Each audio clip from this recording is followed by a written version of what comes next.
In my everyday life, I am either starting my morning off by making myself a coffee or going to my local coffee shop to get a coffee.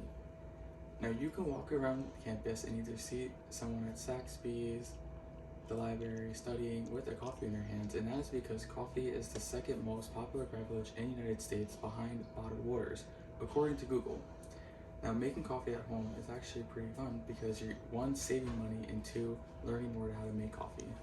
Now, before I get into the steps of actually making the coffee, I would like to go over the history of coffee, then the steps, and then the tradition of how coffee is still prevalent in today's society.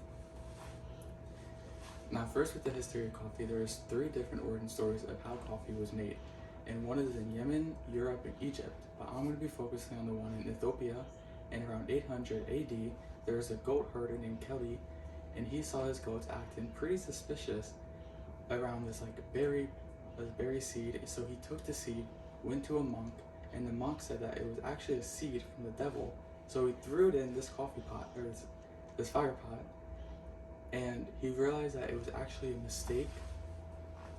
And he found out that you can actually preserve the seed and later turn it into coffee. Now, how it became popular in the 17th century is in Europe, it became really popular because it quickly became an interest to the people. And then in Venice, it was actually the first coffee shop that was planted in there, and it became a staple for the wealthy. And then it later made its way to America because it was a gift for King Louis XIV, and they actually grew up to 18 million trees in over 50 years. Pretty impressive. Now that you guys know some of the backstory of coffee, I would like to show you how to actually make the coffee at home based on the steps. So after you have your iced coffee ready to go, you're going to dress your cup with either caramel, mocha, or whatever. I'm going to be using honey.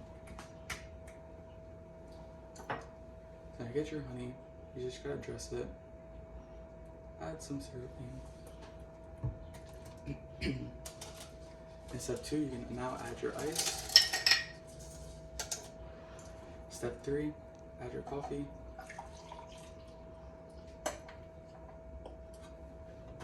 Step 4, pour in some milk or creamer, anything that you really want to use.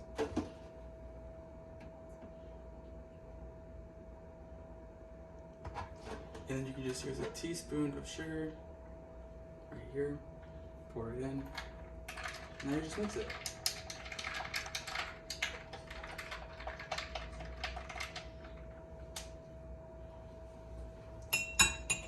And the end goal is just a perfect cup of coffee. And it was really fast, you saw how easy it was to make it. Now I would like to go over the traditions of how coffee still is relevant in today's society.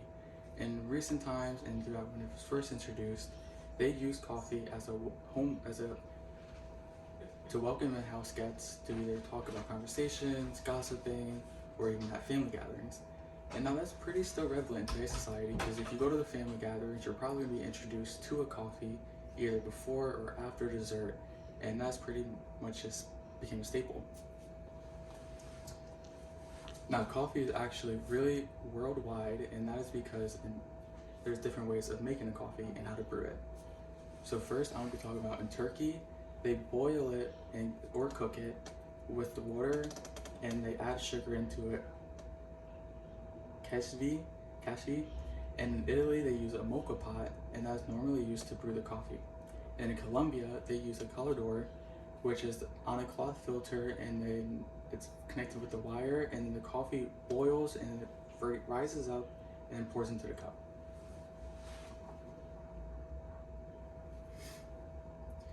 Now that I've shown you guys the history of coffee, how to make the coffee, and a little bit about the traditions of coffee, I would hope that you guys are now showing that how coffee is impactful into the world and to our today's society.